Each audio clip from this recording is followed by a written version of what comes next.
अस्सलाम वालेकुम dear students, कैसे हैं आप सब। My name is Rayan Malik and I am here to teach you physics class 9th। आज हम स्टार्ट करेंगे चैप्टर नंबर 2 के रिमेनिंग न्यूमेरिकल्स। तो आइए स्टार्ट करते हैं आज का lecture. Chapter number 2 kinematics and numerical number 2.8। A cricket ball is hit vertically upward and returns to ground 6 seconds later. Calculate maximum height reached by the ball and second the initial velocity of the ball. So एक cricket ball जिसको vertically upward hit किया गया है और वो वापस आती है ग्राउंड पर 6 सेकंड्स बाद, मीन कि 6 सेकंड लगते हैं उसको दोबारा जमीन पर वापस आने में। तो आपने मैक्सिमम हाइट कैलकुलेट करनी है कि बॉल जो है वो कितने हाइट पर ऊपर जाती है और इसके अलावा उस बॉल की इनिशियल वेलोसिटी क्या होगी ये भी आपने कैलकुलेट करना है। सो फर्स्ट ऑफ ऑल हम डाटा नोट डाउन कर लेते हैं।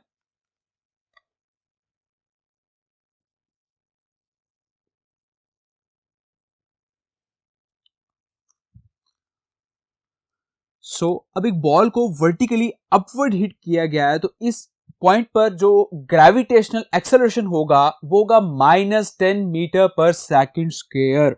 Okay, so g is equals to -10 metre per second square और बॉल को टोटल 6 सेकंड लग रहे हैं वापस आने में। तो अगर हम बात करें कि उसको सिर्फ ऊपर जाने में कितना टाइम लगेगा, दैट इज जस्ट 3 सेकंड्स और 3 सेकंड उसको वापस आने में लगेंगे। क्लियर? तो ये हम किस तरह से फाइंड करेंगे? Time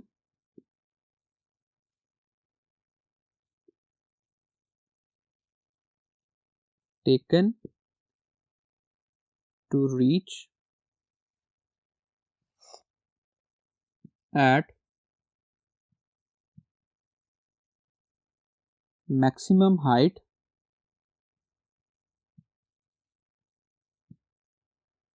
clear and it is equals to t, so 6 divided by 2, so answer आ जाएगा 3 seconds। Clear?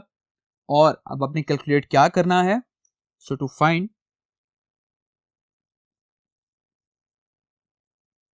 Maximum height which means distance.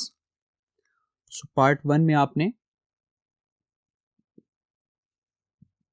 Basically distance calculate करना है और पार्ट 2 में आपने इनिशियल वेलोसिटी फाइंड करनी है which is V I. Clear? So first of all यहां पर हम पार्ट 2 सॉल्व करते हैं। So write the solution.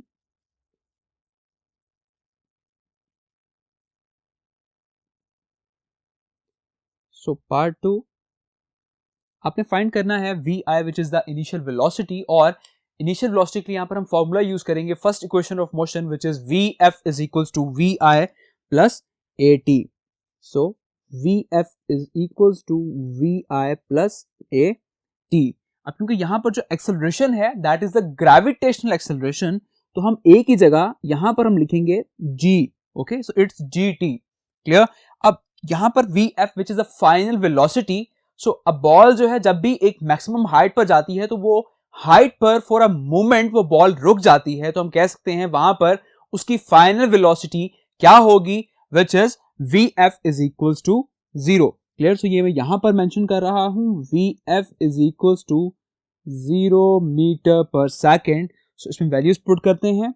V F 0, we आई आपने फाइंड करना है, जी की वैल्यू है -10 और टाइम कंज्यूम होगा 3 seconds। Clear? So V I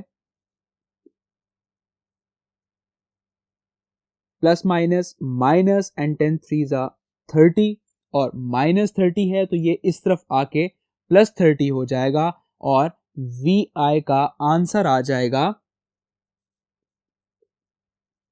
30 meter per second. Clear? So this is the initial velocity. Okay, so अब हम फाइंड करते हैं इसका first part which is the distance कि मैक्सिमम हाइट कितनी है जो बॉल कवर करेगी। So the maximum height which is S, और इस मैक्सिमम हाइट एस को हम फाइंड करने के लिए यहां पर हम यूज करेंगे second equation of motion which is S is equals to V I T plus 1/2 A T square. So S is equals to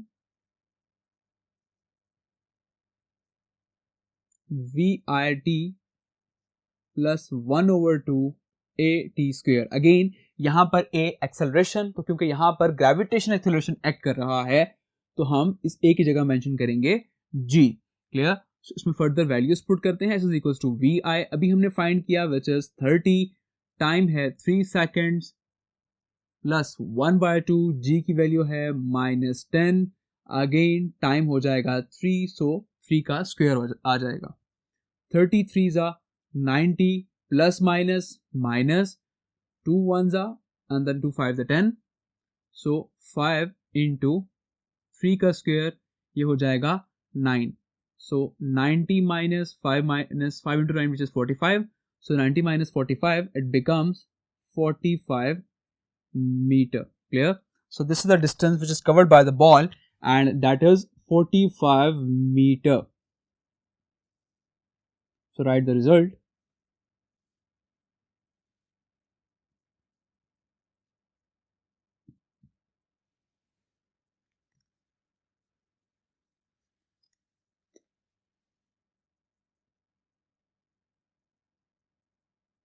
The maximum height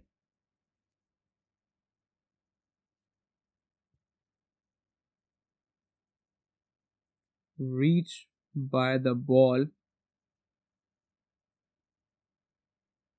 is 45 meter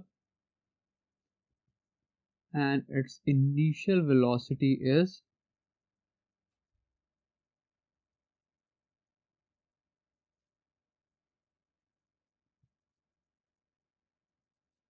30 meter per second. Clear? So the next numerical 2.9, when brakes are applied, the speed of a train decreases from 96 km per hour to 48 km per hour in 800 meters. How much further will the train move before coming to rest? So question में आपसे ये कहा गया है कि breaks जो हैं वो अप्लाई की जा रही हैं एक ट्रेन में और उस ट्रेन की पहले स्पीड है 96 किलोमीटर पर आवर और ब्रेक्स अप्लाई करने के बाद उसकी स्पीड हो जाती है 48 किलोमीटर पर आवर और इस सब में वो 800 मीटर का डिस्टेंस कवर कर लेती है।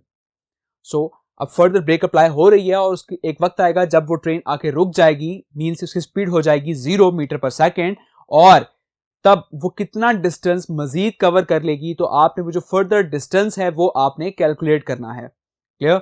सो अब इस क्वेश्चन के अंदर हम जरा डायग्राम से डिस्कस करते हैं। लाइक स्टार्ट में उसकी स्पीड थी 96 किलोमीटर पर आवर और उसने 800 मीटर का डिस्टेंस कवर किया और उसकी स्पीड हो गई 48 किलोमीटर पर आवर। क्लियर?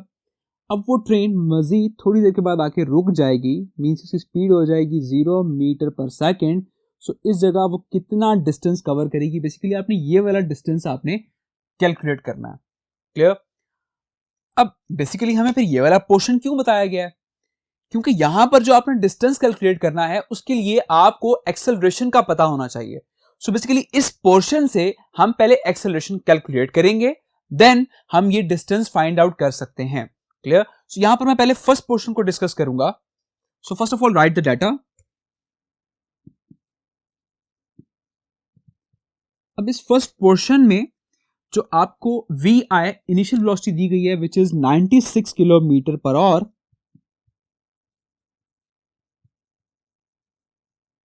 और इसको आपने पहले कन्वर्ट करना है मीटर पर सेकंड में। सो 96 किलो की जगह आ जाएगा 1000 और की जगह हम पुट करेंगे 3600 सेकेंड्स। क्लियर? और इसको फर्दर जब सॉल्व करेंगे तो इसका आंसर आ जाएगा 26.6667 metre per second. Clear? Similarly इस केस में जो VF मींस के फाइनल वेलोसिटी वो हो जाएगी 48 किलोमीटर पर आवर और अगेन हम इसको भी कैलकुलेट करेंगे 48 इंटू 1000 डिवाइडेड बाय 3600। सो इसको फर्दर कैलकुलेट करेंगे तो इसका आंसर आ जाएगा 13.3334 मीटर पर सेकेंड। और इस केस में जो डिस्टेंस कवर हो रहा है s which is 800 meters. Clear. So इस पोर्शन में बेसिकली यहां पर हम फाइंड करेंगे एक्सेलरेशन। क्लियर। और इस एक्सेलरेशन को फाइंड करने के लिए यहां पर हम यूज करेंगे third equation of motion.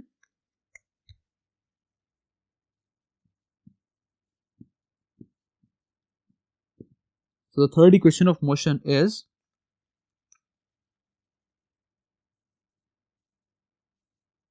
2as is equals to vf square minus vi square। Clear. इसमें फर्दर वैल्यूज पुट करते हैं। 2a s की वैल्यू है 800, vf की वैल्यू है 13.3334, इसका स्क्वायर आ जाएगा, माइनस vi की वैल्यू है 26.6667, इसका भी स्क्वायर आ जाएगा। क्लियर। सो फर्दर इसको कैलकुलेट करते हैं। सो अब 2 800 से मल्टीप्लाई हो जाएगा, सो इट बिकम्स 1600a और 13.33 का स्क्वायर करेंगे तो इसका आंसर आ जाएगा फर्दर 177.7778 माइनस vi जिसकी वैल्यू है दैट इज 26.666, तो इसका जब फर्दर स्क्वायर करेंगे तो इसका आंसर आ जाएगा 711.1112। क्लियर। तो इसको फर्दर सब्ट्रैक्ट करने पर आंसर आ जाएगा -533.3334।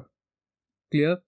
और अब 1600 यहां पर इस a से मल्टीप्लाई हो रहा है तो ये 1600 फर्दर वहां जाकर डिवाइड हो जाएगा। So a is equals to -533.3334 divided by 1600।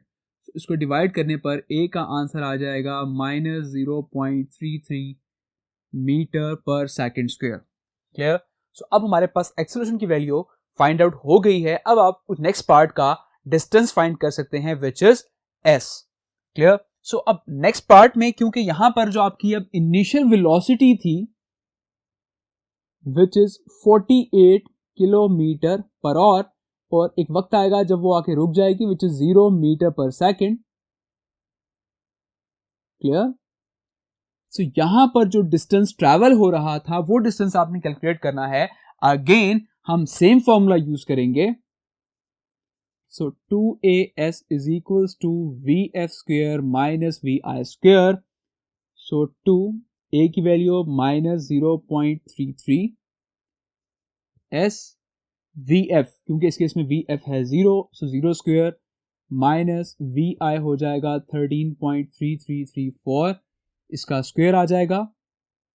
और जब 2 को इससे मल्टीप्लाई करेंगे so it becomes -0.66 into s, 0 का स्क्वायर 0 हो जाएगा और फर्दर आपका आंसर आ जाएगा -177.7778।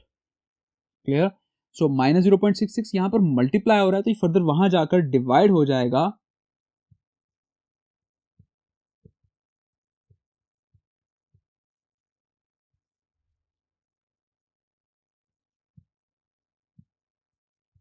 सो ये माइनस इस माइनस से कैंसिल हो जाएगा और उसको डिवाइड करने पर आंसर आ जाएगा 266.66 metre. Clear. So this is the distance. So now write the result.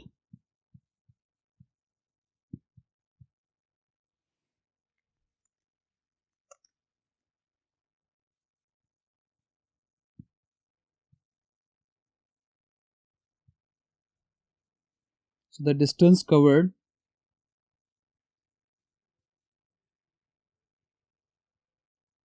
is 266.66 meter. Clear? So now move to the next numerical. So the last problem 2.10, in the above problem find the time taken by the train to stop after the application of brakes. Clear? सो अब इसमें हमने जो last problem solve किया था उसी को हमने follow करना है, कि जिसमें हमने ट्रेन पर जब ब्रेक्स अप्लाई की थी, सो ट्रेन जो है वो फर्दर कुछ टाइम के बाद आके स्टॉप हो गई थी। अब कितना टाइम लगेगा उसको स्टॉप होने में, तो यहां पर आपने वो टाइम कैलकुलेट करना है। सो हम लास्ट प्रॉब्लम को जरा डिस्कस कर लेते हैं कि यहां पर लेट्स सपोज के स्टार्ट में स्पीड थी 96 किलोमीटर पर आवर और आपने ब्रेक्स अप्लाई की, तो वो ट्रेन जो है वो आके फर्दर स्टॉप हो गई। सो बेसिकली इस पूरी ड्यूरेशन में कितना टाइम कंज्यूम होगा, ये टाइम आपने कैलकुलेट करना है। क्लियर? तो फर्स्ट ऑफ ऑल इसमें हम यहां पर डाटा नोट कर लेते हैं। सो इस केस में जो VI है which is 96 kilometre per hour, और इसको कन्वर्ट करना है मीटर पर सेकंड में, तो हमने मीटर पर सेकंड में इसको कन्वर्ट किया था लास्ट न्यूमेरिकल में which is 26.6667 metre per second. Clear? और जब आके स्टॉप हो गई थी तो VF final velocity which is 0 metre per second. So इस पूरे केस में कितना टाइम कंज्यूम हो रहा है, यहां पर हमने एक्सेलरेशन फाइंड किया था विच इज -0.33। ओके, और हमने यहां पर फाइंड करना है time.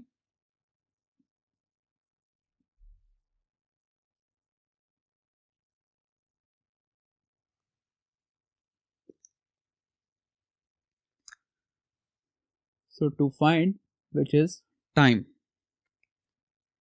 so write the solution. So time calculate करने के लिए यहां पर हम यूज करेंगे first equation of motion and which is VF is equals to VI plus AT plus AT। Clear? So VF which is 0, so VI जिसकी value है 26.6667 plus AT, A is the acceleration and which is -0.33 t। Clear? सो यहां पर ये plus minus ये हो जाएगा minus, it becomes -0.33 t। अब ये -0.33 इस पूरी टर्म को मैं इस साइड पर लेकर आ रहा हूं, तो यहां पर आके ये टर्म प्लस हो जाएगी 0.33 t is equals to 26.667। 0.33 t से मल्टीप्लाई हो रहा है तो ये इधर जाके डिवाइड हो जाएगा। So t is equals to 26.6667 divided by 0.33। Clear? So further जब इसको आप डिवाइड करेंगे तो डिवाइड करने से इसका आंसर आ जाएगा t which is 80 seconds. Clear? So 80 seconds लगेंगे उसको स्टॉप होने में। Okay, so write the result.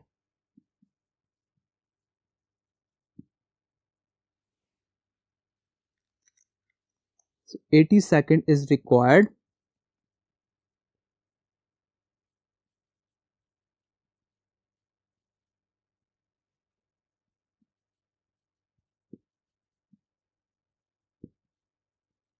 to stop the train. Clear? So I hope ये न्यूमेरिकल्स आपको बहुत अच्छी तरह समझ आ गए होंगे। तो अपना बहुत सारा ख्याल रखिएगा। Take care. अल्लाह हाफिज।